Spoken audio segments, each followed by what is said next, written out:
Good morning, everybody. Thank you so much for joining us today. We are really excited to be hearing again from Gary Shulman, who's just an expert speaker on disability-related issues, and in my mind, a speaker on inspiration and inclusion and bringing us all together, which gets to the heart of our topic today, which is we all belong. So Gary, I will turn things over to you to introduce yourself, and then we'll pull up some slides. That sounds wonderful. So I'll wait to see the PowerPoint and I'll begin. I see your lovely name. Okay, let me just boom, boom. Okay. Very well. Good morning, everybody. And for those of you who have been at the past workshops, welcome back. Those of you who are first timers, I call you newbies. I'm Gary Shulman, and as you can or cannot tell by looking at me, I'm a vintage soul. I'm 72 now, living a very happy life here in beautiful Arlington, but my whole life has been one of being an advocate for parents of children with disabilities, helping them obtain whatever program, service, whatever their advocacy issue would be. I would work with them passionately to see what we could get so that life could be as inclusive, and that's what we're going to talk about today, as possible, as fulfilling as possible, to the greatest extent possible. And that's why we're going to talk about we all belong. I started out as a teacher of children with and without disabilities in the Head Start school system. I was a special needs coordinator for the Brooklyn Children's Museum for many years, and then for the rest of my working career, and for my retirement as well, I continue being an advocate. So please feel free to email me. You'll have my email, you'll have my phone number. I'm fine if you need to contact me that way. I will certainly pick up. I will not ignore you. I know how it feels to be ignored. So let's start talking about we all belong. It's kind of an emotional topic. It's a topic that I think is filled with joy and it's filled with pain, because unless you have some kind of magical powers, you're not going to be here forever. And we all worry, what's going to happen when I'm gone? How will my family member, my child, my brother, my cousin, my spouse, whoever is that person with a disability, be included in this world, in this society, to the best extent possible, with joy, with friends, with happiness, fulfilling their goals, fulfilling their dreams. So let's talk a little bit about we all belong. I would love to begin with some feedback from you, and I want you to feel comfortable enough to please do that, because sharing, as we say, is caring. And it really does make this kind of interaction more exciting for everybody if you can give some feedback. I would like to know if anybody out there has had any barriers as far as having your child, if that's who we're talking about, your child, your teenager, your adult with a disability, being included in something in your neighborhood, in your community. Just a couple of experiences before we delve head first into this topic. Does anybody want to share one experience where you may have had some difficulty, where you wanted your family member to be included, but there was a barrier, and what that barrier was? So take a minute, think about a time when you definitely wanted perhaps your child to be in a program. You signed up for a service, you signed up for a neighborhood after school program, something where you wanted your family member to be included, and there was a barrier. Okay? So can somebody share that kind of an experience? Because I don't want this to be the Gary Shulman show where I'm the only body talking. I've listened to myself enough times. I want to hear you.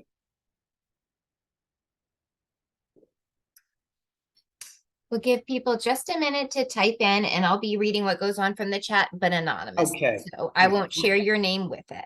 Okay, and if we don't get any feedback, I'll move forward. I'm not an ogre. I'm not going to force people to do this. Maybe we need to warm up a little bit, but let's see if somebody actually can start the ball rolling.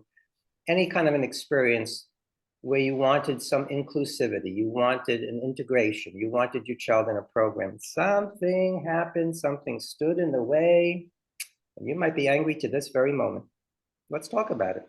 Maybe you did something wonderful to help with the inclusion process. Any fingers doing their things right now, Lucy, or do I won't see until the chat is all the way entered and sent to me. So we Gotcha. don't have anything just Okay. yet. Okay. That's my impetuous mind. Yeah. I still have to learn more about technology.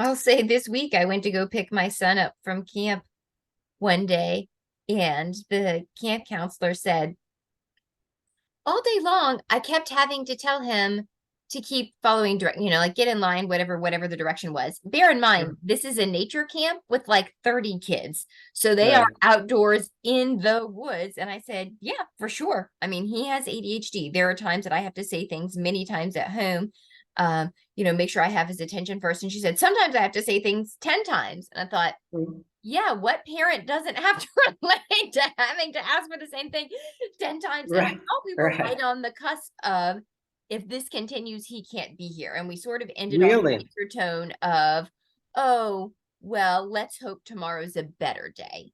And That's see, so, that's an optimistic way of dealing with it. But interestingly enough, if it would have gotten, and I'll just get some feedback from you, Lucy. Let's say it would have gotten, because I'm sure that there are people listening where it has gotten to this stage. Let's say it did continue, and that representative of that organization working with your child who has a attention deficit disorder, let's say he really did say, well, I'm sorry, we gave it a try. I just can't waste all this time repeating, repeating, and repeating just for your child. Please come pick your child up. What would your next line have been to that person if they really did say to you, I'm sorry, but your child cannot continue to be included in this program? What do you think your next line would have been? Or what would your position, or what behavior or actions would you have taken? well, we're fortunate enough that it's a county-run camp. So my first thought would have been, well, then why don't we talk to some of the staff at the therapeutic recreation office and see how they can support you and making Ah, sure that he can be successful here. Now listen to what you just did. Rather than take an adversarial role, you said, you know what? It sounds like you need some support so that my child and probably all the other children can be more successfully included. Let's see what kinds of supports are out there for you. And I think that's an incredibly important strategy, because very often the instinctive response when they hear a label of disability from an organization that's primarily a mainstream organization is, okay, they want me to include this child with autism. I've heard about that thing called autism. The kid's going to be sitting there and rocking and doing all these isms, and I don't know what to do with it. How about we get you some support? How about we actually break down the stereotype and see what kind of supports, what kinds of strategies are out there that can make this a successful experience, and maybe even a more multi-sensory experience for all the children, so that it maximizes success for everybody in this program. That's a lovely, compassionate way to deal with it, is to say, you know what, it looks like you need some help. There are places that can help you. Maybe we can get additional staffing somehow. Maybe there's funding through the county. Maybe there's training through the county. Maybe you can model, maybe you can look at how somebody else is doing it and what strategies they're using, because they're working with the very kinds of children that my child is, and they're doing it successfully. I think that's a great strategy. It's really a kind strategy, as opposed to then immediately saying, well, we're going to sue. Because that's not going to happen. The program will be over by the time that's taken to its last step. Has anybody else kind of chimed in? If not, I'm going to move along. What do you think? You're good to move along. Roll right ahead. I'm going to move on. I want to talk a little bit about the history that pertains to We All Belong. See, right now we're at a strange point in time where we have, and I'm not going to get into politics, because then people are their faces are going to turn different colors. That's not what this is all about. This is about kindness and compassion and inclusion. Right now, however, we do have places in this country where they're actually passing laws to say, yeah, you belong, but you don't belong. And they're doing that illegally. And that can always happen. And that can happen here as well. So it's an incredibly important topic, because we need to think in terms of not only why it's important for our children to be included in this world, But what can we do to maximize that even legally? Because there may be things happening down the road that where they're going to try to prevent certain kinds of folks legally being included in programs and maybe taking funding away for certain types of incentives to be included. So I want to talk a little bit about history, just give you a little slight history lesson. We're not taking you back to high school, so don't worry about that. So a little bit of history. And let's see if anybody remembers, now with MeTV, everything old is new again. I watch my old MeTV. Anybody know any of these TV shows? Maybe if you have MeTV, you've been watching some of these shows. Anybody out there recognize any of these TV shows? Because it has to really do with the topic of We All Belong.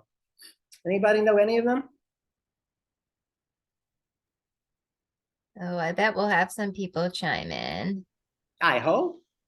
Don't tell me you never watched it. You're going to make me feel very old if I'm the only one who knows this. And I have to apologize. We're doing things from home. I think they've just decided to cut the grass outside. So if you're hearing a sound, it's not my stomach rumbling. It's the grass cutters out there. They always seem to know when we're doing a workshop. So does anybody know any of these? Let's see. I think we just got one answer in. Oh, we got a no. So I think I'm seeing a little bit of Leave It to Beaver somewhere here on this screen. Okay, so we do have Leave It to Beaver, and if you're looking at your screen, that's the top right. Okay, so that's Leave It to Beaver. Now, let me see, I'll give it away. I don't want to spend all the time as a guessing game as to what these TV shows are. Let's just say that these were the most popular TV shows back when I was a child, back in the 1950s, going into the early 1960s. You have Father Knows Best on the upper left, you have Leave It to Beaver on the upper right, and you have My Three Sons on the bottom. Take a look at these three families, which represented the most popular TV shows in the United States of America in the 1950s and early 60s. What can you tell me that they all have in common with each other? Because there's a lesson here. This is the media. The media, as they used to say, the media is the message. It's telling us something about our country and what we were supposed to learn as the norm back in the 1950s. What do they all have in common?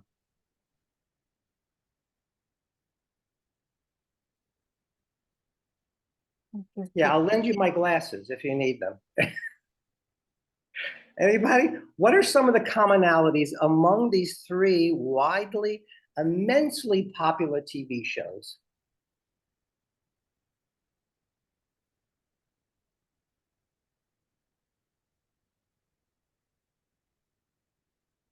Any feedback?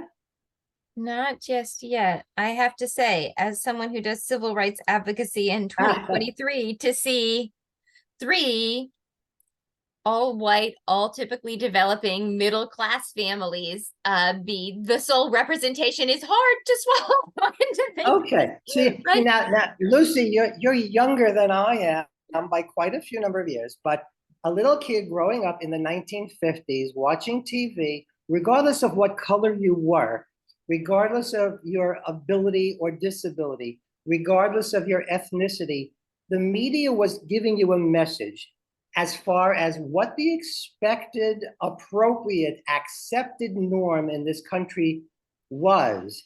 And when you watch TV, if I happen to be African American, I was Jewish, if I had a disability, I would never see myself represented. So there is a message here. What's the message if I don't fit into this group? What's the message that's being sent to me? Because Lord knows you would never see somebody with a disability represented in the 1950s through the 1960s. What is that message being given to the family, to the children watching these shows? And these are the most popular shows in the 50s. What's the major message? Let's see here. We got right. Oh, so this is a great one. They look like family pictures. They're happy together, but there's only one race, one language, one culture. There you go. And, without, again, getting into politics, the media is the message. Was this the reality in the United States, or was this the perception that whoever the powers that be that the moguls who ran the studios, they wanted to portray an image to say, in this nation, this is the accepted norm. If you have a child with a disability, you will not see yourself because that is not something we necessarily want to see. That's not something that we feel is the ideal family setup. If you happen to be African American, we don't want to see that represented because personally, it's not what they wanted to see. So going back into history, let's think a little bit about why there might be what's the word? Prejudicial? Prejudicial? I don't think that's the word. Bigoted, I like that word. Bigoted feelings about certain family makeups. We have to go back and see how families were portrayed in the media to get a sense of expectations in this nation. Now, I have to say, back in the 50s, there was an extremely popular TV show having to do with African Americans. Extremely popular. It was in the top 10 all the time while it was on. Now, let's see if there are any history buffs or people actually know. Does anybody actually know what TV show this was? This was the only TV show that represented in the 1950s African Americans. Anybody have a name to, anybody know? We'll give people a second, but we had another comment actually while you were talking about I how want to hear. pictures can make you feel like you don't belong. Yeah, I want to show that. They absolutely can make you feel that you don't belong. There was never any representation for the LGBTQ community. There was not any representation for people who had a family member with a disability. If you were something other than white, not even middle class, it often was, if you looked at the homes where they lived in, it was upper middle class. Mom came to dinner, fully dressed with the pearls, always the pearls. Daddy never took his suit off. You had to wonder, did he go to sleep in that suit? I have no idea. How did they get all those children if he did? But this is how they looked. This is how they dressed. This was the message. And as far as the only African-American TV show, there was a show called Amos and Andy. You could actually go on YouTube and you can put in Amos and Andy. And what do you think the reason was that it was taken off the air? Because there was an uproar. Where do you think the uproar came from when Amos and Andy was on TV? Do you think it came from white America? Or do you think it came from Black America? Was it a mix? It was taken off because there was an uproar in the country, even though it was one of the most popular TV shows. What do you think that was all about? Put on your thinking caps.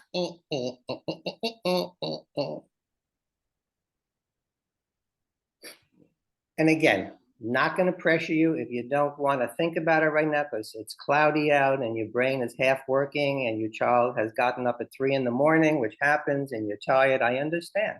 That's why we're here, giving each other support. You think we got typing going on, or should I give this one away? Oh, you may want to give it away since we didn't have people who knew the show Okay, very well. it's fine. It's fine. It's kind of a lazy morning for us too. So Amos and Andy represented what white America perceived about Black people. They were lazy. They were shiftless. They never held on to their jobs. It was extremely stereotypical. And white America found it absolutely hilarious because that was their perception of what Black people were all about. So, of course, Black people who had a sense of positive self-concept said, hey, what the hey is going on here? I know it's popular, but who do you think it's popular with? That's not my life. That does not represent who I am. And there was enough of an uproar that it was taken off of the air because it was very stereotypical. And I know that folks listening right now have seen stereotypical representations of their family members with a disability because that's what society perceives. Every individual with autism sits there and rocks and has intellectual disabilities and is not capable. People with attention deficit can never focus. They can never succeed because they can't hold their focus. They can be hyper-focused and they don't realize that. So it has to do with stereotyping. We all belong, but sometimes the barrier to belonging has to do with stereotypical images that are being portrayed by the media. And it does still go on today. And it has to do with words as well. And it has to do with perceptions and experiences.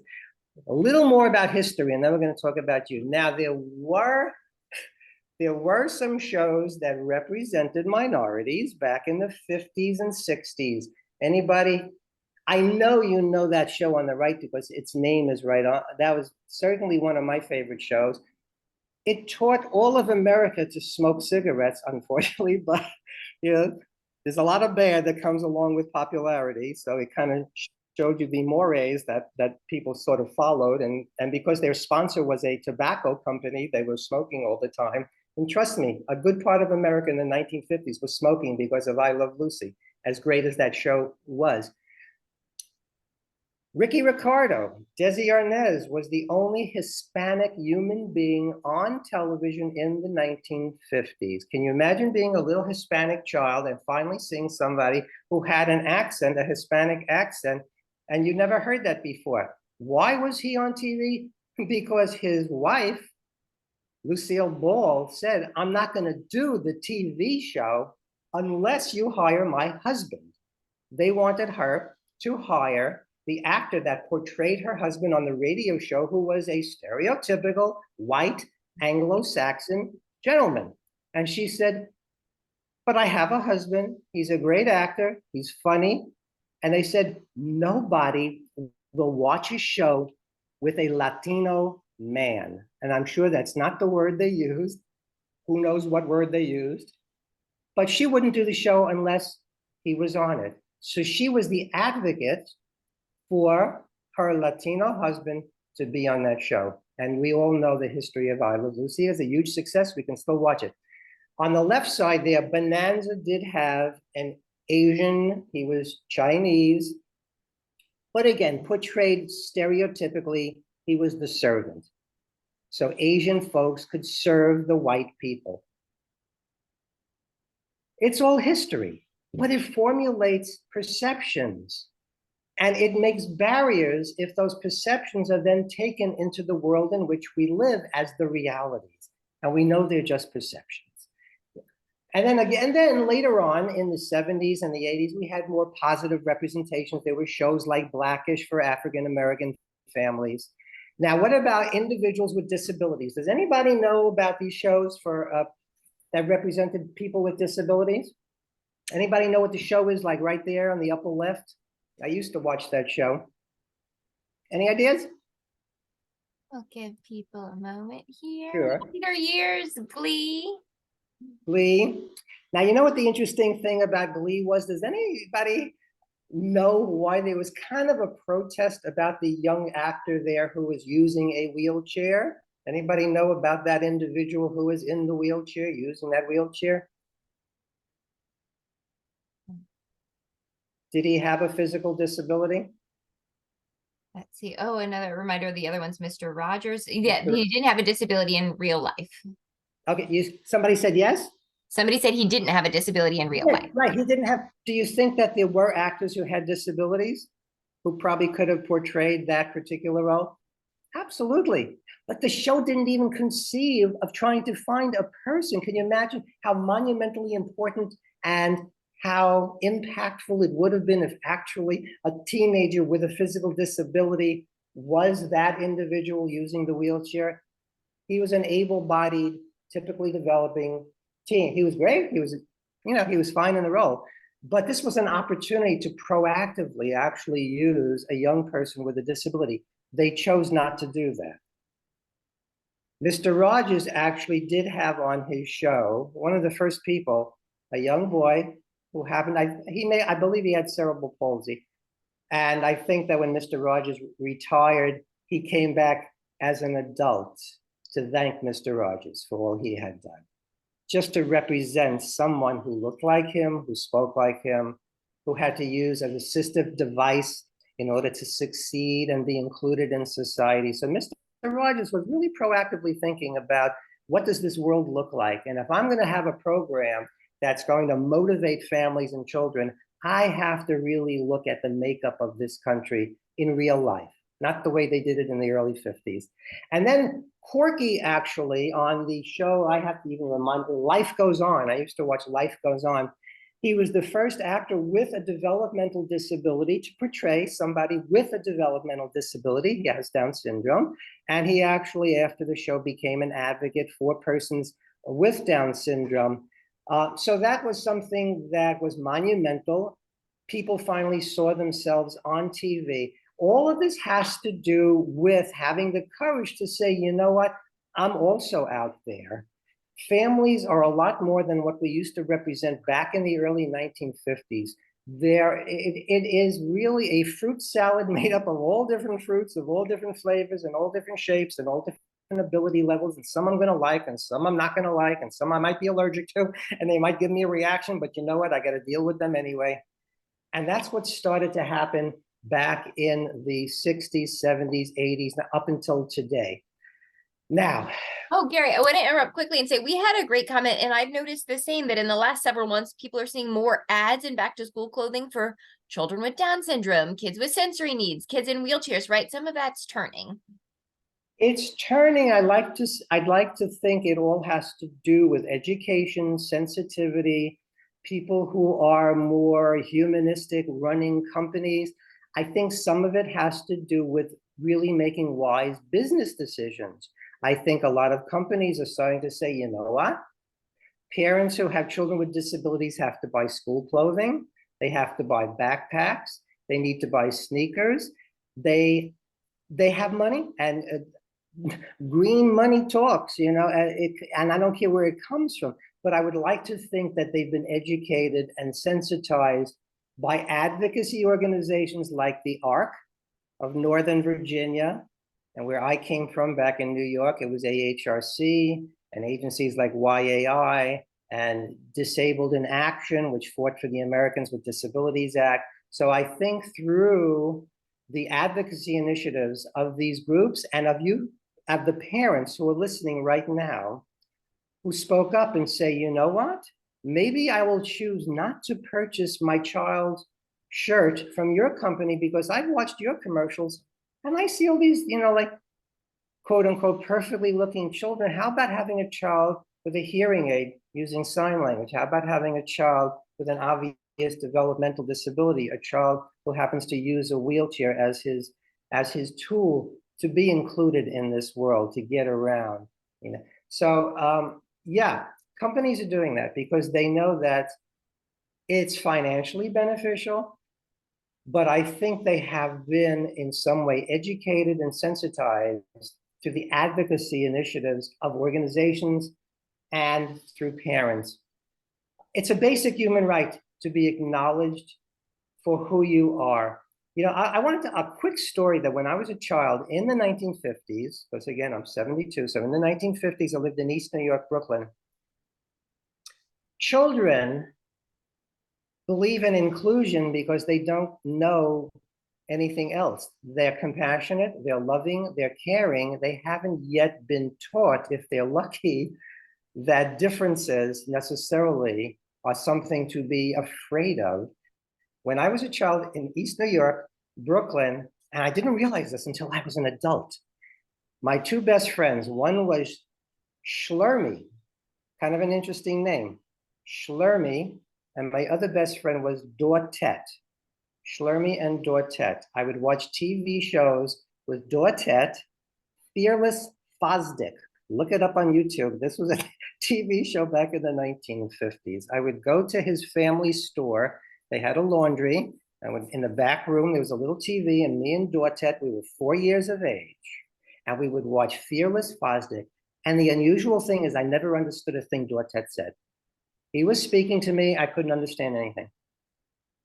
It wasn't until I grew up that I realized Dortet was Korean, and he was speaking Korean to me.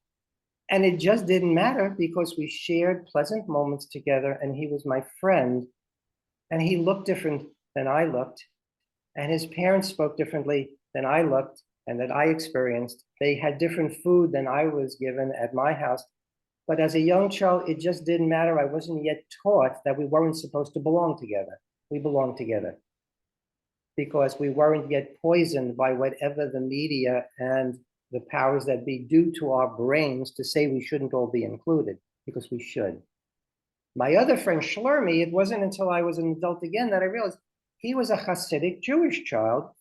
And when I was in his house, there were all kinds of traditions that I went ahead and followed, and there was all kinds of foods that I wasn't used to eating, and it didn't matter. We had fun together. And again, it wasn't until I was an adult that I realized Shlermi came from a different culture that I did. I wasn't yet taught prejudice. I didn't have the role models to teach me who I should not play with, who I should not take into my heart. So that has to do with we all belong. At a certain point, what happens? We're taught who should belong and who should not belong. That's not right. And we know that that's not right, but it does happen. So let's talk about some of that now. Who you are speaks so loudly, I can't hear what you are saying. Who you are speaks so loudly, I can't hear what you're saying. Is there anybody listening where that in some way relates to your child?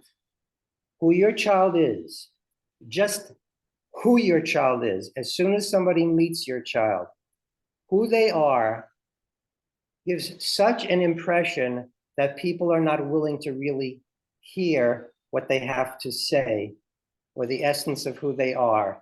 And that can stand in the way of inclusion. Has anybody ever had an experience with just the way your child comes off, or your family member with a disability, how they appear to other people, where that can actually be a barrier to inclusion? I would love to hear somebody's experience about that. Yeah, Who you we are. have something shared here about how when they take a parent takes their adult child to the doctor, as soon as the doctor sees that this child has a disability, they start speaking to the parents, even though this adult is there for their own appointment and are perfectly capable of engaging, may need things a little slower or may need a little bit more time to respond or things asked in a different way. But as soon as it's understood there's a disability, they're kind of cut out of their own conversations. Okay, so stereotypical beliefs about the ability for a person with a disability to actually communicate their own needs can stand in the way of speaking directly to that person, which would say to them, I believe in inclusion. I believe in the importance of what you have to say. When you go to a restaurant and the waiter only comes over to you, what does he want to eat? What would she like to eat? And you're sitting there and go, excuse me, hello, I would like a salad. Anybody else have any experiences? Who you are speaks so loudly, I can't hear what you're saying. I think everybody has had that kind of an experience. It has to, what's the initial impression that your child who has a disability or your family member, because I don't know your relationships, as to why you're participating today, your family member with a disability gives off a certain impression based on their disability that really can stand in the way of belonging and inclusion. Can we hear from somebody else? Let's see. Oh, so we've got someone who has a daughter with an invisible disability, and she gets treated as neurotypical until she gives away her disability, if you will, in conversation. And then it's so revealing how immediately people start to respond to her differently. I've heard it said, and again, we can't judge by what people say, but sometimes having an invisible disability can be even more difficult, because then it's almost like, well, what's wrong with you? That I don't understand. There's nothing wrong with you. There's nothing wrong with it. Well, what do you mean you don't understand what I'm saying? Yeah, because it's not as stereotypically obvious that this is a person who may have a neurological issue. And sometimes when you have a disability that's more invisible, you've learned certain strategies. And when those strategies begin to be broken down, like the smile on your face, and shaking your head up and down, but then when it's really perceived, you're not understanding what's being said because it needs to be said repeatedly or in another way, that can present a barrier to fully being included. So I thank you for bringing up the whole topic of invisible disabilities, because that's a really important topic. And there are a lot of families who are presented with inclusion. Well, it's interesting because when you have an invisible disability, it might be a lot easier to get into some of these programs like after school programs and recreational programs. And then just like happened to your child, Lucy, it's like, I don't understand. Why do I have to repeat this 10 times to this child? There's nothing wrong with this child, because the disability itself is pretty invisible and they may not know that right off the bat. Anybody else have a comment about who you are? Speak so loudly I can't hear what you're saying, or somebody's had that kind of an experience before we move on? You can move on. We didn't have any other comments on that just yet. Okay. Don't judge a book by its cover. George Eliot. How many times have your family members with a disability been judged solely based upon either what they look like or their behaviors? Does anybody have a actual concrete experience that you can share with us about that? Judging a book by its cover?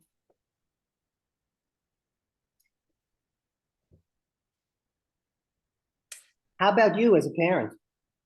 Walking in someplace with your child who has a disability being judged by the behaviors of your child. Oh, this is a great one about being judged. So I'm an expat living in the US longer than I did in my home country. And no matter how long I live here, I still don't look like or sound like or behave like most typical Americans. And sometimes people ask if I speak English because I have an Asian appearance. On the other hand, when I travel with American friends to my homeland, the opposite thing happened, right? They thought, oh, you're clearly too American. You aren't Asian. It's interesting that you said, I would love to know what a typical American is. What's your what's your perception of a typical American? That's kind of interesting. I'm wondering what somebody from another country thinks. She says she's not being perceived to be a typical. What's a typical American? I would love to know myself. I don't think I'm perceived as a typical American. Even in Arlington, I'm not perceived as a typical Arlingtonian. I don't think. I'm kind of, especially when I open my mouth and a Brooklyn accent comes out.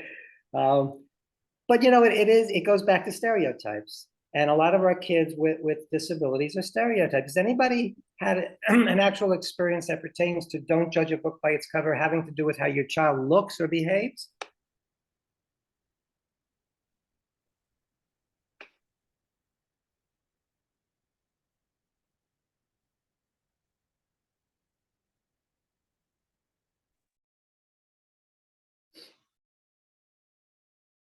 What do you think, Lucy? We didn't have anything else come in yet. It's okay. I when I worked in a camp, for children with disabilities many, many years ago. I don't know if you've ever heard of a disability called cretinism. Cretinism, along with having a developmental disability, it really creates an unusual kind of facial structure. The nose, the cartilage in the nose can grow. The cartilage in the ears can grow. And interestingly enough, if you read storybooks, and when there's like an ogre, an ogre, which is kind of like a monstrous type of individual. Sometimes they live under bridges, and they're common children's stories. The facial features of somebody with cretinism can actually look like that type of character who's supposed to be a monster. And this girl, her name was, well, I'll make up a name. I'll call her Ina because of confidentiality reasons. Let's say her name was Ina. And Ina had cretinism, and the children would look at her and sometimes run away. And she was the sweetest girl that you could ever meet. And she'd sit on my lap and she'd actually ask me, why are they running away? And how do you respond to that? It's horrible how people will react. When I was a young boy in Canarsie, Brooklyn, there was a gentleman who, again, not until I grew up and I was educated and sensitized, he had a condition called neurofibromatosis. It also creates learning disabilities because you have tumors that grow along the nervous system internally, but it creates external tumors on the face. And he had tumors growing all over his face, and the children would yell at him and make fun of him and run away, and they would even throw things at him sometimes. And as an adult, it wasn't until I was educated about various disabilities that I realized all it was is this was a gentleman who had a condition called neurofibromatosis. I had no idea if he had any friends. I don't know if anybody ever got close enough to actually speak with him, but he was judged by the cover that he wore, which were these tumors covering his face. And even if their family's not sharing, if you happen to have a child with cerebral palsy, we know all the stereotypical, and your child could be cognitively on or above level with cerebral palsy, and maybe is using an augmentative communication device, and somebody is, again, speaking to you and not even thinking of speaking directly to your child. And maybe a program that you wanted to get your child who's using a wheelchair into will reject your child solely by the fact that, oh, this is just too much work. He's going to be so dependent. I don't have the staffing to deal with this. How can we possibly successfully include this child with cerebral palsy in my program? We had an incident when I first started working back for an agency called Resources for Children with Special Needs. A mom was in a welfare to work program, which meant in order for her to keep her public assistance, she had to now go to work, or at least show that she was trying to go to work. She needed childcare. Her child had spina bifida.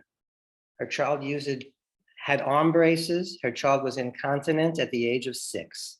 Somebody was going to have to change his diaper. She went to every daycare center in her area. Now, this was before the Americans with Disabilities Act, because I know some folks are sitting there in your advocate and you go, what about the Americans with Disabilities Act? We didn't have an Americans with Disabilities Act. They didn't have to take this child. So what did we do? We went down to the closest daycare center to where she lived because she desperately needed childcare. And we told her, don't bring your child yet. Bring a photo of your child. Talk about your child. Talk about the positive things, the talents, the skills, how wonderful, how polite, and sometimes not so polite because he's just a child. And then we spoke about if you were to take this child into your program, not only would you be helping this mom who has to desperately find childcare where she's going to lose the public assistance funding that she needs to care for this child. If you take this child, somebody is going to have to diaper this little boy, and he's 6 years of age. Oh, they all looked at each other like, oh my God, wait, somebody has to diaper this child. There's no, and then one woman, she kind of could see her brain cells being activated. And she thought to herself, I have used about thousands of diapers in my life. What is the big deal? Tell you what, if we take this child, I volunteer to diaper this child. Okay, so that was put in place. Then the director of the program said, wait a minute. In the afternoon, we go into the backyard and we all use tricycles and the children use their legs. And I could see from Saquon's legs, he's not going to be able to use the tricycles. What are we going to do with him? He's going to feel so ostracized. Can anybody tell me now, his arms were very strong from using those arm braces to help him get around because his legs were so weak because of the spina bifida. So he had really developed arms, very strong. He couldn't use a tricycle that had to be moved using your feet and legs. What kind of tricycle could they get for Saquon so that he could participate during the time they're in the backyard using their tricycles? Does anybody think of a special kind of tricycle he might be able to use? Ooh, yeah, there's such cool adaptive tricycles out there on the road where you can just pedal with your hands, right? Don't you know that the city, because the other person who was involved in this meeting of trying to include Saquon into the daycare center was the head of daycare for New York City, who happened to be a friend of mine, who I happened to student teach with when I was a teenager. She wound up being the head of the childcare division at Human Resources for New York City. She said the city will buy for your daycare center an arm-operated tricycle. A few months went by. He was being diapered. He was playing with the children. I did a site visit. I went into the backyard, and there I see Saquon with his Arnold Schwarzenegger muscle arms, using that tricycle, giving other children a ride on the bike of his tricycle, just being a child, just being successfully included, because instead of concentrating on stereotypical images, we concentrated on the positives. We brainstormed solutions, just like you said, Lucy, how about we get some training for that program so that my child with attention deficit can be successfully included? Let's do some brainstorming. Let's not immediately just exclude. Let's think about how we could successfully include. And don't you know that for years after that experience, the director of that daycare center would call me at Resources for Children and say, Gary, do we have another child with a disability? Because it's been such a learning experience having children that are a little bit different than the children we typically get. We don't, it's like we used to do lessons on being different, having a disability. We don't have to do a lesson. The lesson is, if you have someone who doesn't quite look like you, act like you, talk like you, and they're your friend, and you've learned to love who they are just for who they are, that's the lesson. So for years after this experience, she continually called me to have more and more children with disabilities in her program. That's one of the great values of inclusion. We all belong. We all learn then, hopefully, as we age, to be an adult who also has less prejudice in our life, less judgmental attitudes toward people who might be a little bit different. Maya Angelou, I think, said it best: be a rainbow in someone else's cloud. That's a choice. That's a choice. Be a rainbow in someone else's cloud. We can get political, but we ain't going to get political right now. So, all right, now your children with disabilities, by having them in programs in your neighborhood, in your town, in your society, how does that, in your opinion, benefit the people who run the program, the other children in the program, the other individuals? If you have a teenager, the other teenagers in that program. If it's an adult, how does it benefit the other adults? If it's in a work situation, how does hiring your family member who happens to be an adult with a disability, how might that benefit the environment that they will be then included into? What are your feelings about that? Because if you don't think there are any benefits, we need to have a follow-up workshop. So what are some of the benefits in your opinion of having your family member included?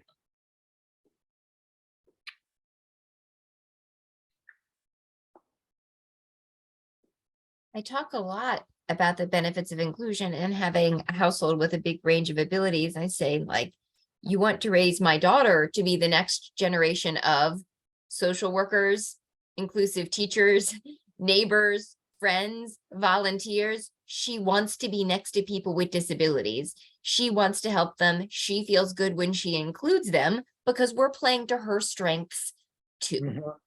And we are building up a system where people are more understanding of each other. And then we're raising our next generation of hiring managers and people who are ready to bring people with disabilities on board at the workplace or to welcome them as neighbors, right? We are paying our own debts forward. We're making sure that we are building a system that benefits us all later. You know what, Lucy, when you speak, you make us all want to sing, "We Are the World." I have a feeling everybody listening is going, yeah, that's exactly what I was thinking. I just didn't want to really say it. Let's talk about the real world. The real world was not Leave It to Beaver. The real world was not my three sons. Though I have to say, with my three sons, it was a single family household, which is kind of interesting. So in a way, they were pretty progressive for the 1950s because they represented a father. I just thought about that, as the sole caregiver in that household. So there's something to be said about that.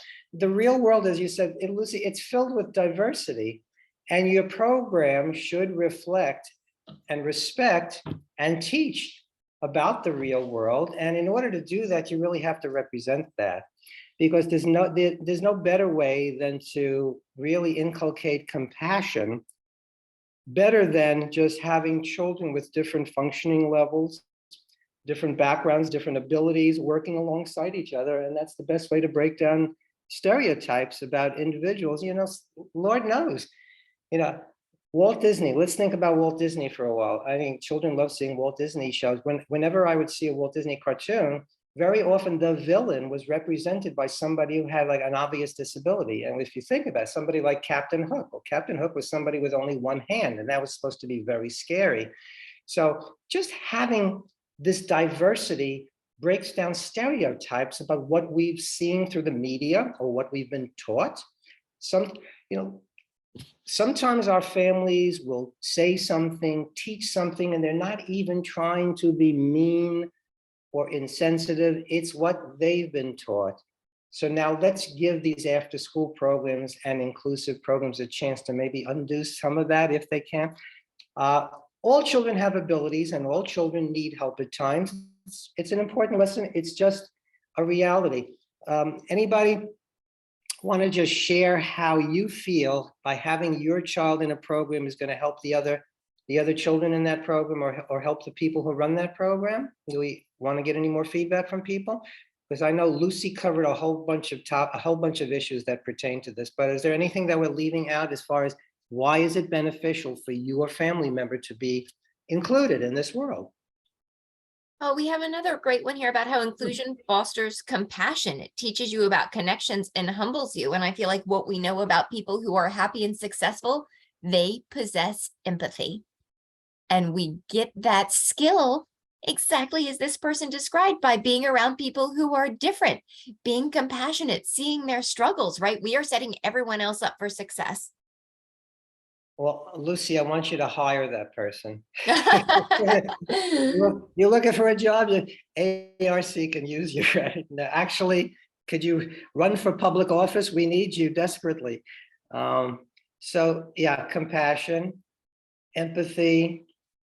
I used to get calls from social workers, new social workers all the time, and they wanted to learn how they could better do their job. And I said, you really can't teach compassion.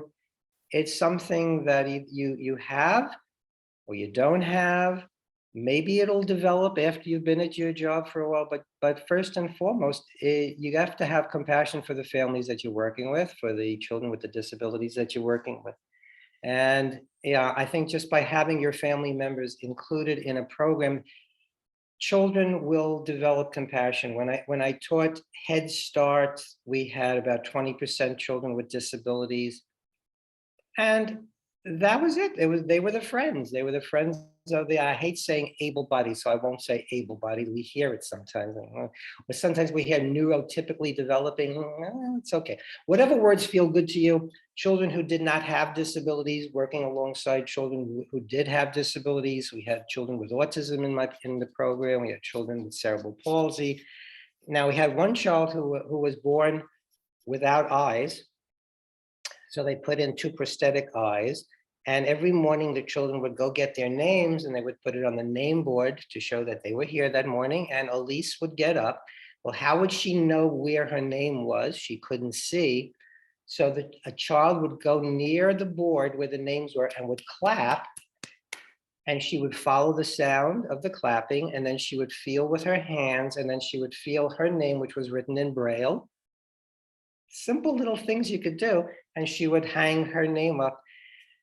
Can you imagine what an experience like that does to a 3 and 4-year-old? I mean, we never had to have a lesson on boys and girls. Today, we're going to talk about having a disability. Having your children, having your teenagers, having your adults included in a program is the lesson in and of itself about compassion, about empathy.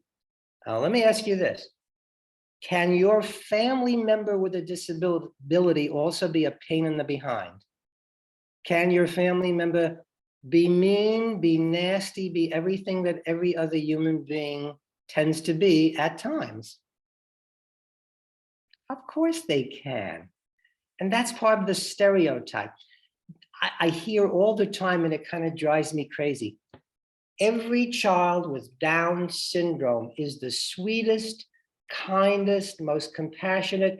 That's a disservice as well, because that's furthering the stereotype, so that if a child with Down syndrome happens to have a complete meltdown, goes on sensory overload and starts screaming and yelling and kicking and throwing things around, teacher might say, I don't understand this. This is a child who has Down syndrome. This is a human. That's the bottom line. Humans can get angry. Humans can cry. Humans can be sweet at times. Humans can hate. Humans can be prejudiced toward other type of people. So I think that it's important, by working alongside people who have disabilities, to see the totality of their humanity. Because there's stereotypes which give a positive stereotypical view of somebody, and there's stereotypes that give a negative, and everything in between. So just being with all kinds of people in one setting breaks down all those types of stereotypes. Before I move on, are there any other comments about that? Anybody want to offer anything else about the benefit of inclusion? We had a great one here about how we want to create an interdependent community where we're leveraging everyone's gifts, right? People with disabilities may need help on something. They're very gifted in other areas, quite likely. So by including them in all spaces, we get a chance to see them shine. See them shine, benefit the program, teach the other children, the other participants in the program, something that they made them. You know, certainly your family member with a disability can teach a skill to somebody else who can't do that particular activity as well as your family member can do it. And just by teaching somebody who is not labeled as having a disability, a particular skill that your family member has and they don't, that immediately does something to their brain cells and says, holy moly, I just learned something from this human being over here who has autism, this person over here who has cerebral palsy, this human being with spina bifida just taught me how to do my job better. Holy moly, that's rattling my brain. That's teaching me something just by on a daily basis working with this person. I'm going to look at the world perhaps differently. Just the connection in and of itself metamorphosizes your brain cells and gets you to look at the world in a different way. You know, sometimes you'll see people in positions of power still using very stereotypical words and perceptions about individuals with disabilities. We've seen it on TV still to this day. And then we have certain choices that we have to make. Are we going to give more power to those people? Or are we going to take away some power from those people? Because they're talking about my family member and they really don't know. Some important decisions we have moving forward. All children have abilities. All people with disabilities have abilities as well. Real quickly, think about a talent or a skill that your family member that has that label of disability. What is an incredible ability? Well, not even so incredible, just an ability or a talent or a skill that you can share with us about your family member who has that label of disability. What are some of the abilities and talents that you can tell us about from your family members?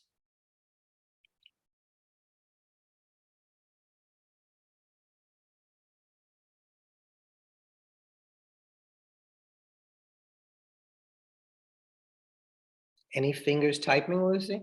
I'm sure we do have some. We've got parents on here. They are the best braggers about their kids, as they should be. So I'm very excited about hearing strengths and talents and gifts. I will say, in terms of our work at the Arc of Northern Virginia, we often have people with disabilities who kindly volunteer their talents to DJ our events, take pictures at art workshops or art galas or things like that, right?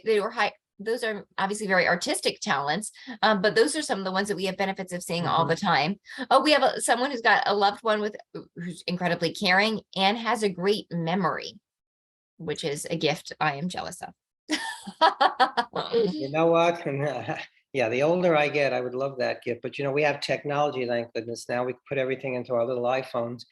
When I knew a child years ago, and I knew his occupation, I still know his occupational therapist. And this is a child he was one of those children where when he was born, the professionals who were the powers that be recommended he be put in an institution, which the parents did not do, because he had a condition that was a terminal condition. And because of the profound nature of his disability, which involved his health, his development, eventually his breathing, all of that, and his cognitive functioning, they say he would, he'll never really grow, he'll never really develop. What benefits will he be to this world or society? Put him in an institution. That's the best thing you can do. Well, I mean, needless to say, they took him home, and through early intervention, he grew, he developed. No, he only lived 6 years, and then they knew that that was going to be his reality. But he had a photographic memory. He knew the names of every member of the New York Yankees, and he actually got to meet them. I'm not sure, was it the Yankees or the Mets? Might have been the Mets. He knew the positions on the team. He also had a photographic memory when it came to, he was the first GPS. He was a human GPS at like the age of 4. If his parents went someplace one time and they went back, he would, Route 66, get off exit 22, make a left, make a right, grandma's house. So yeah, how dare professionals pretend to have crystal balls that tell you the future of your child? And I think some of you may or may not have experienced that. Let's hear more abilities. Any other abilities, talents of your children? This is your time to shine. Come on, you have some talents and abilities to share. What are some others?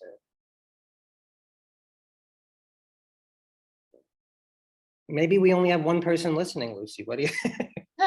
I think that seems like, a child with perfect pitch.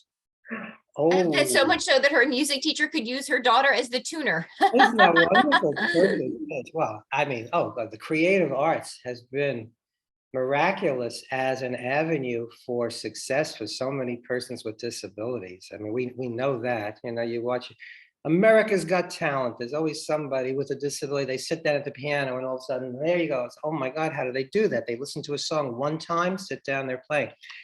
There is a danger as well. Don't throw things at me. There's a danger as well in hearing something like, oh, my child, perfect pitch is fantastic, and then applying that to all children who have the same label. I know that sometimes there's a perception that there's a savant in my child because my child has autism spectrum disorder. My child has autism, therefore there is a part of my child's brain that will make my child a savant in some area, will know every birthday, will know, and then the world out there may think that about your child, and that may or may not be true as well, and you kind of have to fight against that. So there's the good and the bad in stereotypical views based upon labels that you've heard that pertain to disabilities. I want to hear some more abilities. Are there any more abilities and talents that we can share? Brutally honest, cannot lie, always. You know what? I'd vote for somebody who has that as their talent, brutally honest. Just imagine, could you only imagine if every politician had that as their basic character in their personality? They could not lie. Only imagine if somebody like that were in a position to make decisions where they only spoke truth, they saw truth. Again, it's their perception of truth, but they could not lie about it. This is how they see the world. Some say that some persons with certain disabilities, and again, they kind of use the word, a person with autism sees black and white. They're brutally honest. Now, I have to say that I once gave a speech. It was the graduation. It was a high school for teenagers with autism spectrum disorders. They all had autism. And I remember a mother coming over to me. Oh no, it wasn't the mother. Her son came over to me after I gave my little talk about how wonderful and congratulations that you're all graduating and you all have talents and you all have skills and blah, blah, blah. And the one young man with autism came over to me, and he looked at me, and with a very straight face, he said, "You're bald and you wear glasses." And the mother was like, and I looked at him and I said, "Yes, I am bald and I wear glasses." And that was it, because he saw a certain truth. Now, she thought that that was an insult. He felt the necessity to tell me, I mean, I kind of knew it already, but that I was bald and that I wore glasses. There was nothing vicious in that. There was nothing like, ha ha, you're bald, you wear. It was a truth that he just needed to communicate to me. And so there are certain individuals with disabilities that will just be blatantly honest. And sometimes, oh, excuse me, but your breath stinks. And you think, how dare they? Haven't they learned any manners? They're being true. And so you go home and you brush your teeth and gargle a little bit. Maybe that'll help the world in general. So that's an amazing talent. I would like to see more of that. Any other abilities, any other talents that you want to share?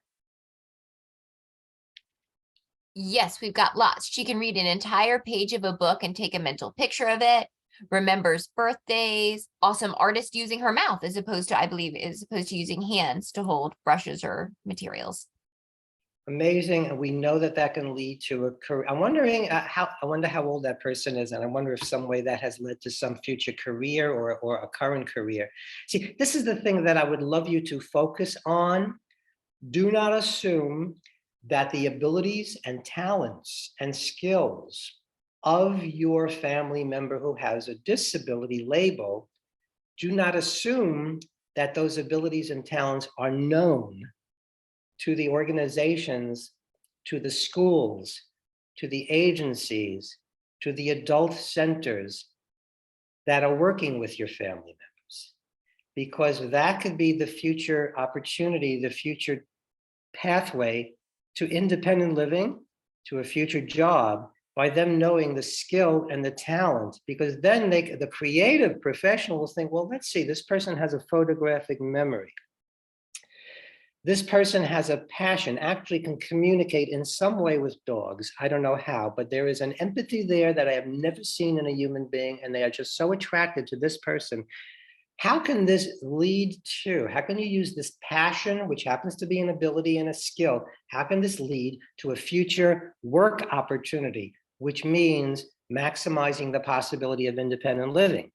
Don't assume that because you know that your child has a photographic memory that the school knows this. They need to, don't assume that because you know your child will look at a house and then go home and draw that house window to window identical as if it's a photograph. That can lead to some type of future career. Don't assume the school knows that. They may never have asked your child to do that before. Please share, as well as when you do the IEPs, if you're still having children in school where IEP is part of your reality, please put on there the talents and the skills and the abilities, because they need to know that in order to maximize moving forward, so that they can think about future occupations, future vocational training, and future programs that will maximize those abilities. Give me a few more abilities and talents before we move on, please.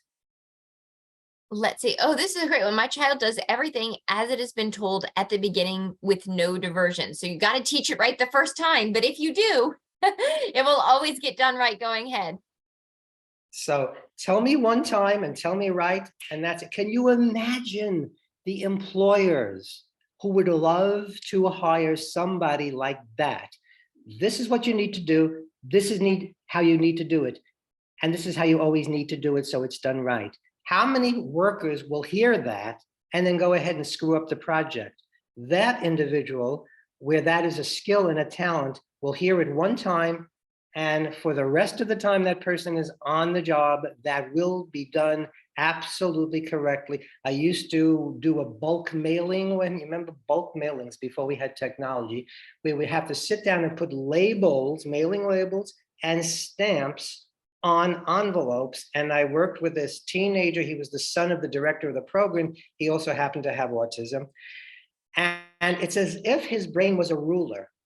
Every single label, every single stamp was perfectly placed. And I'm not just saying that he measured, it was just boom. And then you could take a ruler and you would see that it was absolutely perfectly centered every time, the exact amount of distance. I couldn't do that. Mine was all over the place. So share this information. Do not hoard this information. It's going to help maximize the independence of your child, your family member. Give me a couple more and then we're going to move on. All right. Let's see. We've got another reminder here about a great artwork and auditory memory, hearing it once and it remains in her mind, which is wonderful. And my child transcends symbolism in her real life experiences and inspires me. She should publish her insights. An author. future author. And if a person has difficulty because of their disability writing with their hands, we have technology today you can speak into. There are ways of writing books, writing poetry. Amazing. I don't want to frustrate anybody. Do you think somebody is frustrated, Lucy, if we don't share any more talents, or should we move on? No, I think you're good to roll. Good to roll. I'm going to start rolling. Okay. Some other benefits I'm sure we mentioned already, stereotypes are dispelled. Children without disabilities make friends with children who have disabilities, and that in and of itself is a tremendous benefit. Oh, it looks like some of the PowerPoint is cut off. So families of all children can become friends. How important is that? When your children become friends, sometimes the families can have get-togethers, and you start to learn about your neighbor that lives a block away that has that child that maybe you say, oh, I don't know, that child rocks a lot. I don't want my child to imitate that behavior. But then the children become friends. And then the families start to learn about each other, and they start to learn about each other's experiences. And then you're building community that way. You have social gatherings where families who have a diverse types of children are getting together and they're just sharing. We used to have block parties back in Brooklyn where everybody would dance and share. Oh, the 1950s in Brooklyn that was a good place to be. It can be that here. I kind of get that feeling in Arlington. I always say, to me, it's like Mayberry in a lot of ways, But I think families coming together, sharing because their children with and without disabilities are friends is a tremendous benefit, because the adults may already have the stereotypical ideas in their brain because they grew up at a certain time. So this is an opportunity, just by meeting other parents of children who are different than their children, that'll break down the stereotypical ideas they may have gotten inculcated in their brains just through their life experiences. Children with disabilities can model and learn from children who don't have disabilities. We know that all the time. Your children can be as effective teachers of empathy to other human beings as a teacher, as a guidance counselor, just by getting to know your family members. Now, here's some other things you may not have thought about as far as benefits. In this country of ours, if a program is willing to take your child who has a disability, they may qualify for certain funding, maybe funding to make their facility more accessible, architecturally accessible. There could be funding out there under certain laws and under certain funding streams that will help them hire more staffing. Let me ask you something. Let's say you want your family member with a disability to be in an after-school program, and they say to you, we don't have enough staffing to appropriately integrate and include your family member. We don't have enough staffing.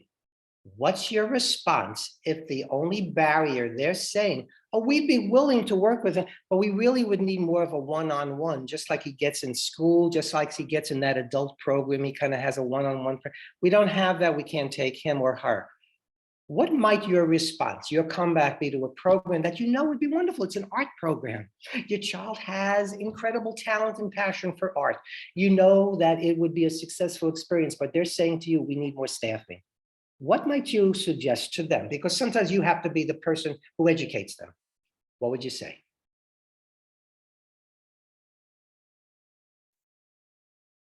So I'm putting you on the spot. You're helping. See, Lucy was willing to help earlier. She suggested to the program a place they could go to get some training. But this is something very concrete. They're saying we need another staff person.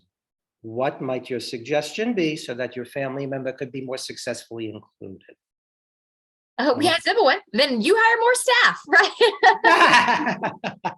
Yeah, but we don't have it in our budget. That's what they're going to come back to you. We don't have it in our budget. What are you going to say to them? I said, we don't have the money.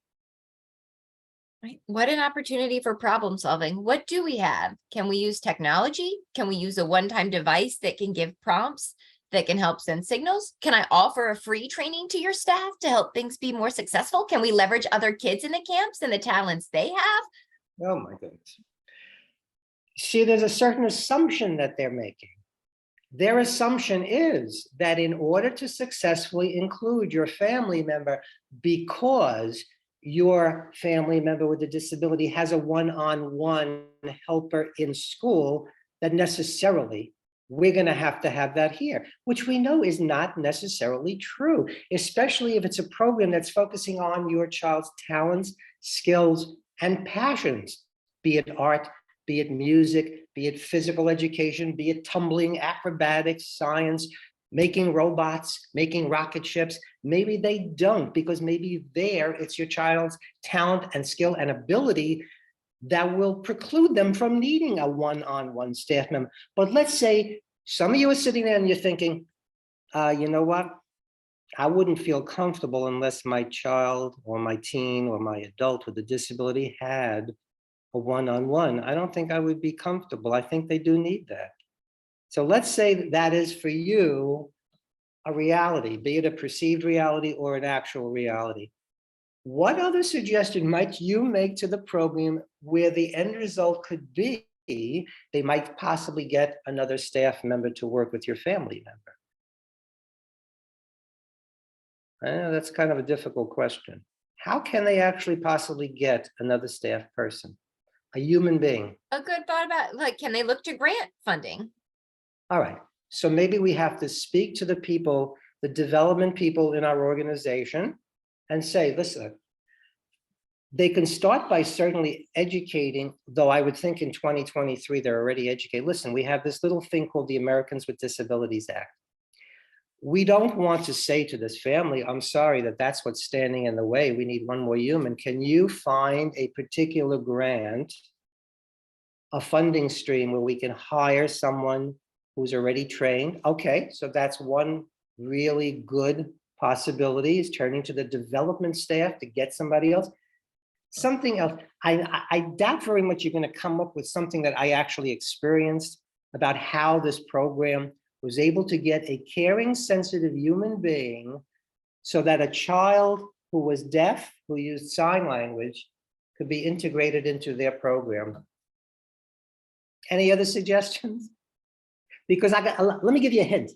There are some wonderful, caring, qualified people, kind of like myself, who might be sitting on our behinds, who have a lot of experience in this world, who may very well have worked with children with disabilities, who are not doing a thing, who might jump on the opportunity to help out a program like that. What do you think I am thinking of?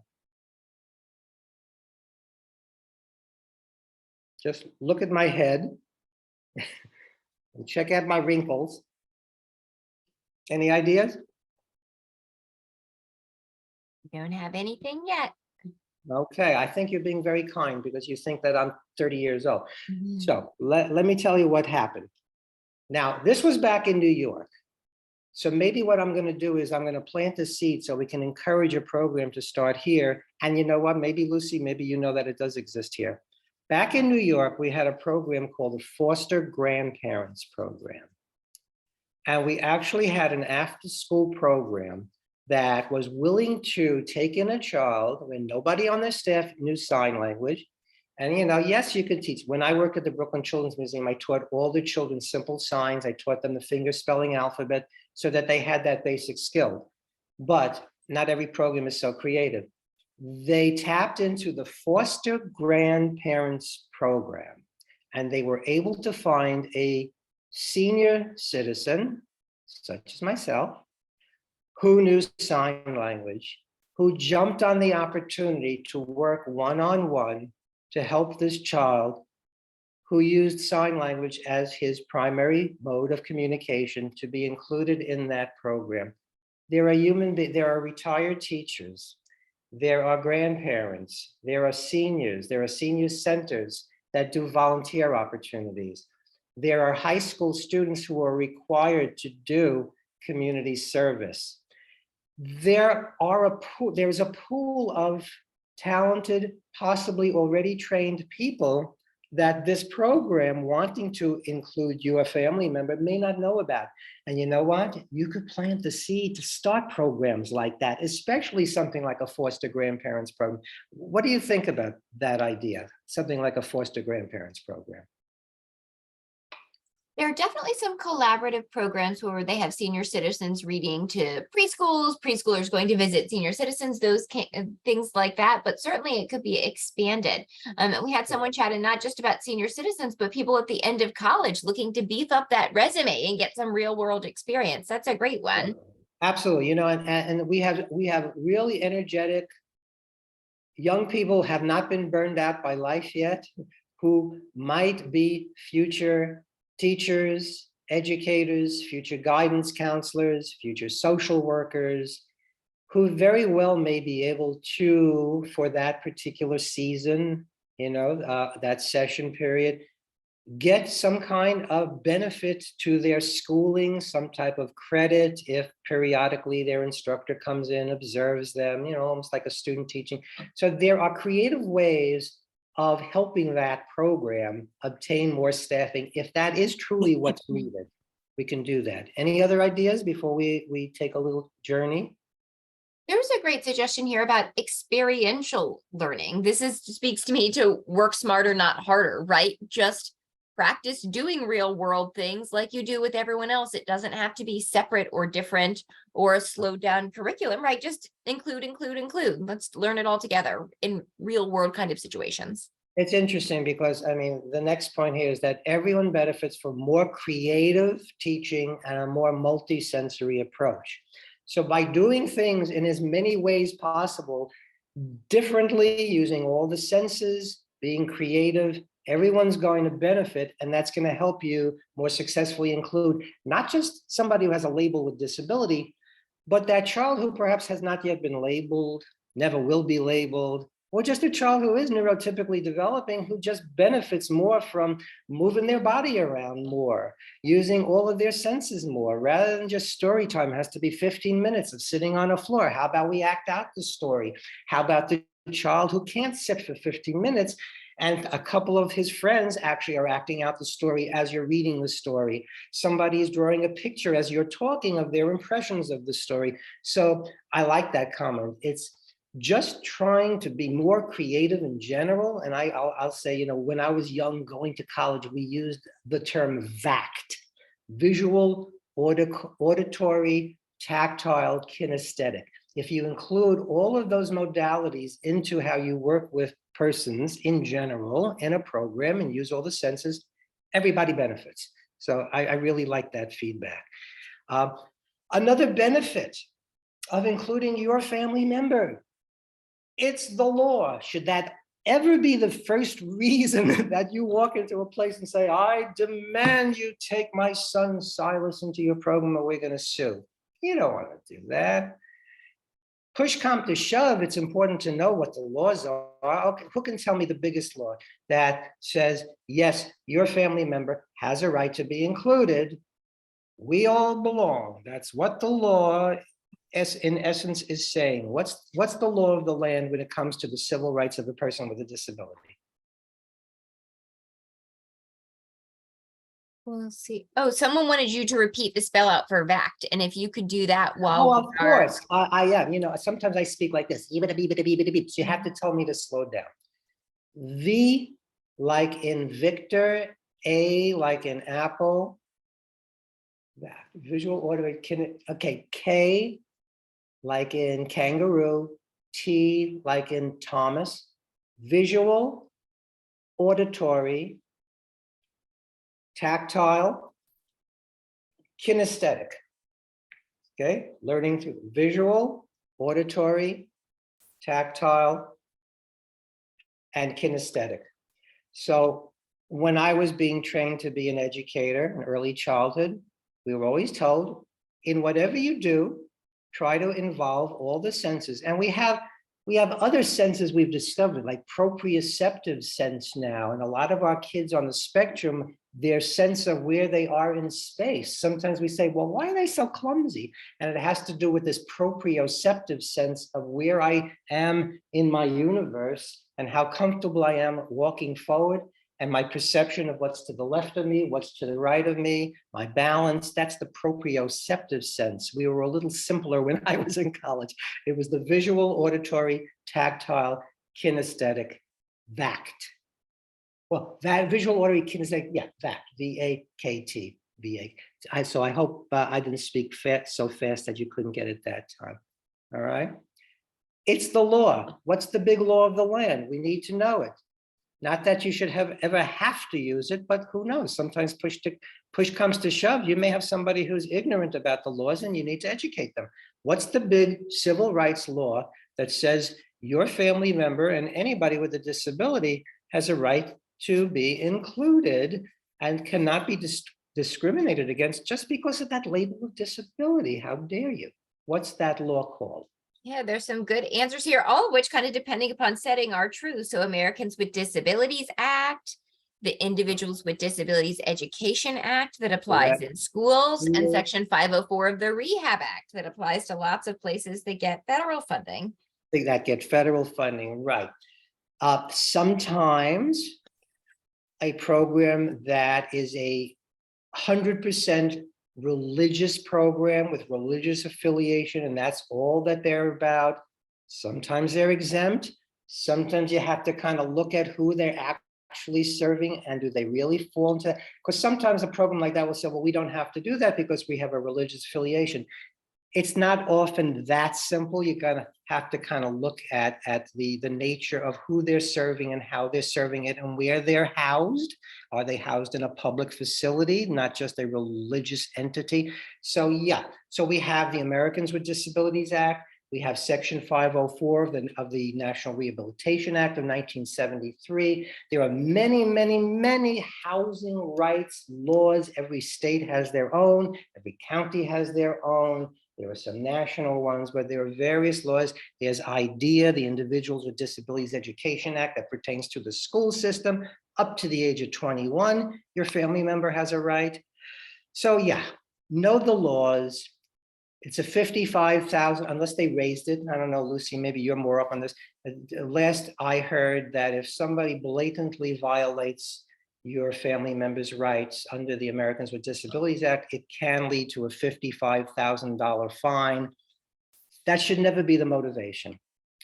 Nobody, who would want a family member that you love to be in a program that really doesn't want to take your family member? You don't really want that. Sometimes you got push come to shove and that's the way to do it, but you would hope that they're more open-minded and they really see the benefits that we've all discussed already, that there would be tremendous benefits.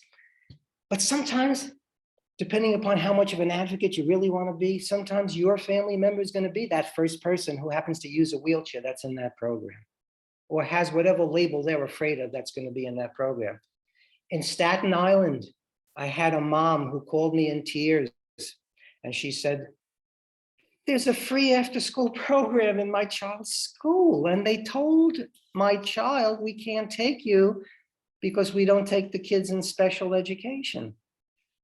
This was after the Americans with Disabilities Act was enacted. So I know some of you, your faces are turning red right now because we don't take the kids in special ed into the after-school program, publicly funded program on top of everything else. So I then called the program, and it actually turned out to be the receptionist who told this to the parents, the receptionist who maybe didn't like looking at those kids, or got up on the wrong side of the bed that day. And you know that happens. And I didn't deal with her. I said, hi, I'm Gary Shulman. And then I used the all-powerful word. I am an advocate from Resources for Children with Special Needs. I need to speak to the director of the program. So she put me right through. Hello, sir. How are you doing? Are you having a good day? My name is Gary Shulman. I'm an advocate from Resources for Children with Special Needs. I believe that a parent I'm working with, Mrs. Johnson, I believe that she misunderstood. She misunderstood what your receptionist said. She must have misunderstood because she perceives that your receptionist claimed that your after-school program chooses to violate the Americans with Disabilities Act. And we both know that could lead to a $55,000 fine. So of course, he invited the family to come to the office and he spoke with the family and he apologized. And he had no idea that that had happened. Never assume that whoever is giving you the word, that really is the word that the head of the program wants to be communicated. He had no idea that was being told to the families of children in special education. Needless to say, the child was included in the program. It's the law. You don't want to start with it, but you need to know what your rights are. Should your backs be up against the wall? Because the people who work in the program were wonderful, were inclusive, were kind, they were caring, but they never had the opportunity, or were not going to be given the opportunity to work with this child because of the receptionist's prejudicial feelings. It happens. It happens. Moving on to well, Gary, there are no problems. Come on, we all know. What are some of the problems that actually might happen if you're a family member with a disability? Difficulties. Maybe let's not say problems. What might be some of the difficulties that the programs would need to know about or deal with if they were going to attempt to successfully include your family member? What might be some of the issues? You know your family member better than anybody else. Let's be real now. Tell me what might happen in some circumstances. Let's share.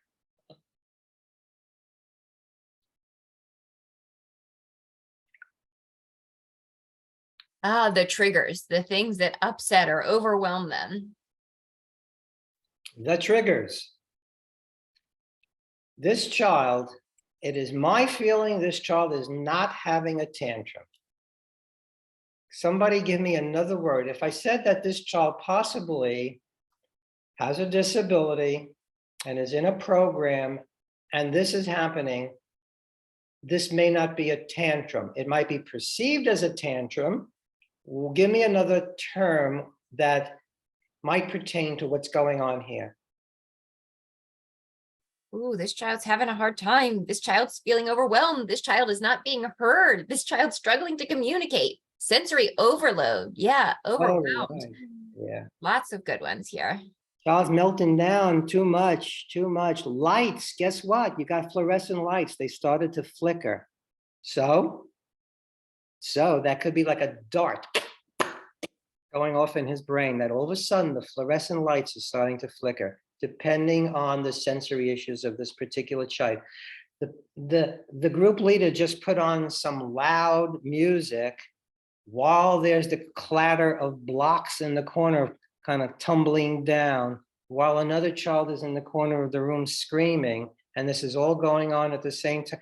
This is not necessarily a child who's being obstinate or misbehaving, but this is all part of the education and sensitivity who probably you, the caregivers, can best communicate with the program that if this happens and you see this happening with my child, please, I need you to know, maybe you need a quiet area. It's not just going to benefit my child. Who doesn't need you? The group leader might go into that quiet area. Lord knows I need one at times as the parent and caregiver. How about a giant cardboard box with pillows and headphones? And if this happens with my child, ask my child, do you need a few minutes to get away so you can just calm down, put on the headphones. You can choose the music that you like.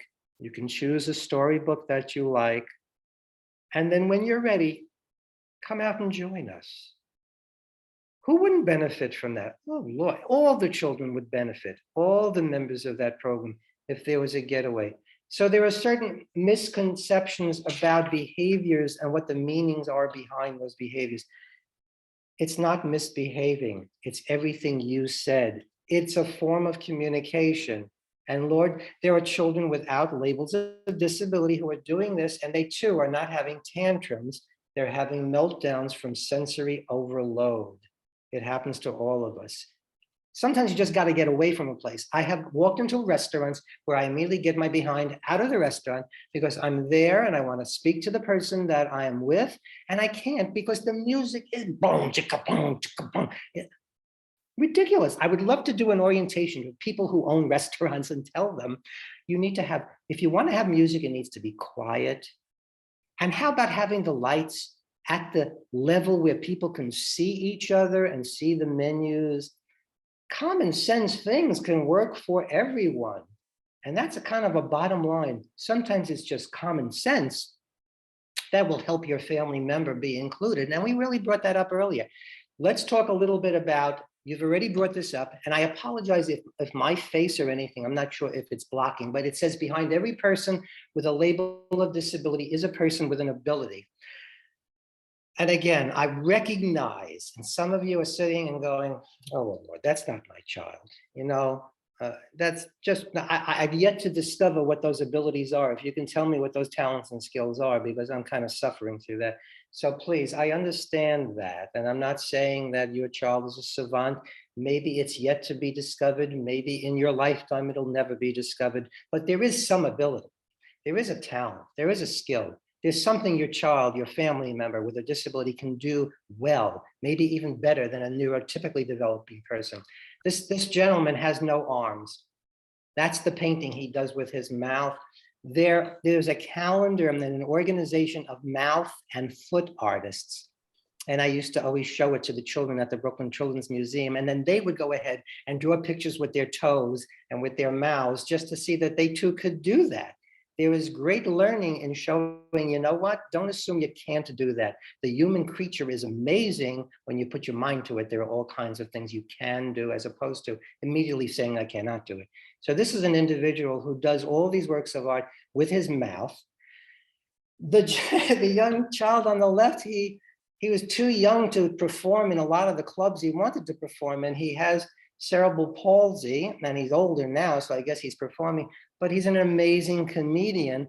And a lot of the topics that he deals with has to do with his cerebral palsy and a lot of the preconceived notions that people have about persons with disabilities. And he's made a whole comedy routine out of this. He's making more money than his family thought he would ever see in his lifetime.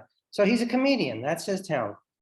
Has anybody seen the gentleman on the right side over there? He is a young man from England. Oh, I should have written his name down, and I apologize. I can't remember. Lucy, do you know his name? No, but I'm terrible with names. I know, me too, and I should have. Now I neglected to do that. Absolutely, the first time I learned about what he could do, and again, understand this: the variance, abilities, disabilities. Behind every person with an ability, and behind every person with a disability is the ability. We all have it. We all have our deficits. We all have our abilities. We all need help sometimes. This gentleman, he's an adult now, and he's actually making more money for his family than they thought would ever happen, especially growing up as a young person. He never could tie his shoe. He still needs help with dressing, with the basic skills of daily living. They fly him over a city, and he observes the city. And his mind is a camera. And they then put him in a room, and they put paper along the wall of the room. He remembers every building he saw in the city. And he then goes ahead and he draws these amazing murals, which are then sold as works of art. And they are in all kinds of buildings and museums and centers. And he's got an absolute minute photographic ability to recall every street and every home and every structure that he has seen in a whole city by just flying over in a helicopter. Again, I know that's not necessarily your child, and you're thinking, oh, I wish that was, or maybe you're thinking, no, I wish that wasn't. Lordy, the notoriety my child would get. If you haven't yet discovered what you feel is a talent or a skill, I promise you there is. There is. You just don't, perhaps you don't know it yet. Perhaps your family member is doing something at the program and you don't know that that's possible. Cooking, working with animals, art, music, whatever it is. Organization, putting things perfectly on a page. This all has value. But the important thing to do is, how can this lead to inclusion? How can this lead to independence? How can this foster the ability of my family member to live as happy and fulfilling a life as possible? It takes some creative thinking sometimes to do that. Oh, a quick reminder. Thanks to Christine, who noted that Stephen Wiltshire is the artist. Thank you. Stephen Wilshire, writing it down, Stephen Wilshire. Thank you. Christine gave us that information? Yes. Thank you, Christine. I'm wondering if she Googled it as we were speaking or, thank goodness for technology. Stephen Wilshire, he deserves all the credit that he can be given. You need to be concerned about inclusion because every one of you is a tab. Somebody said that to an auditorium in my younger days of just starting out as an advocate. Let me just quickly tell you the story, and it's already 11:45.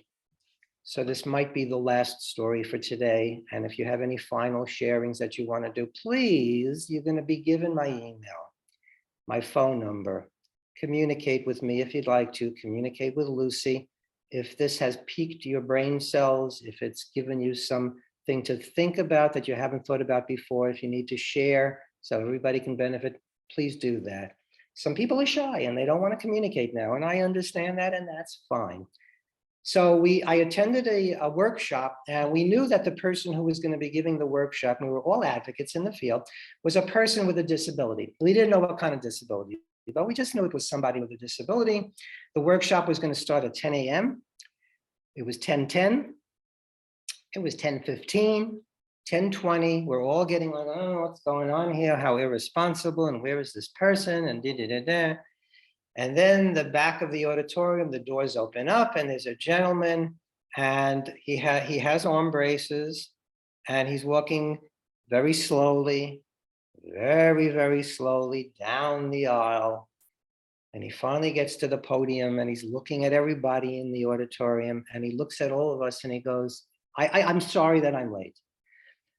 I signed up with we called it Accessoride, the door-to-door special needs transportation system. We called ours Accessoride. You have that here as well, but you call it something else. Metro Access. Say it again? Metro Access, is that what you're Okay. thinking of? Yeah. Yeah, so here you have Metro Access. We called ours Accessoride back in New York. And they were late, and that happens. They were late to picking him up. So he apologized, but then he looked at faces, and he was seeing some faces looked annoyed, like he had control over this. And he looked around and he goes, let me tell you something. You need to be a little more compassionate if you're going to work with people who have disabilities, because every single one of you sitting here looking at me is nothing more than a tab. T-A-B. Anybody out there, can you figure out what TAB stands for? It really had to do with this whole experience about not having the empathy, the compassion, because possibly you're able to walk quickly. You have more options about how you get around this community, because maybe you don't have a label of disability yet. What do you think? Any idea what do you think that TAB stood for? Because he educated us about that. Ideas? I'll tell you. He looked at us and he said, it's important for you to have this compassion. Humans should have that. But when it comes to somebody with a disability, please have empathy, because every one of you is temporarily able-bodied. Temporarily able-bodied. Is there anybody out there listening who can relate to the fact that we are all temporarily able-bodied? Has this happened to anybody? Somebody you know where you're willing to share? I mean, I can just, I'll start the ball rolling. I hope somebody else would be willing to share as well. I mean, I just came from doing all these x-rays of my back, which was really hurting. I mean, getting up is really painful. Sitting down is really painful. And getting up from certain seats, I'm at a 45-degree angle, and we did a whole series of x-rays. And I knew, because it's progressive, that, the padding in between my discs, it's gone. And it's only going to get worse. And I could be in extreme pain, and I don't know what the future has to bring. It meant I really could not fly. And we were supposed to fly recently to visit in-laws. for a birthday party, but getting out of that airplane seat, I would have been in agony, because the last time it happened, for 3 months, I basically couldn't stand straight. So yeah, my back is in really bad shape right now. So I understand. And when I walk more slowly. And there's sometimes people are walking like they're doing a, you know, they're doing the, what do you call it? Where they're jogging down the road. I can't do that anymore. I really have to walk at my own pace. And I am temporarily able-bodied. There have been moments when just stepping up on a step can be very painful. It wasn't always like that. Anybody out there have experienced something like that?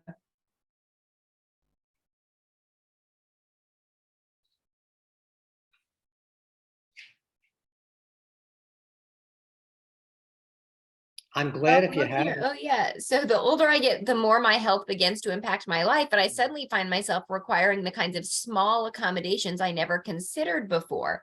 And it's a great opportunity to imagine having a lifetime of those needs. It's amazing.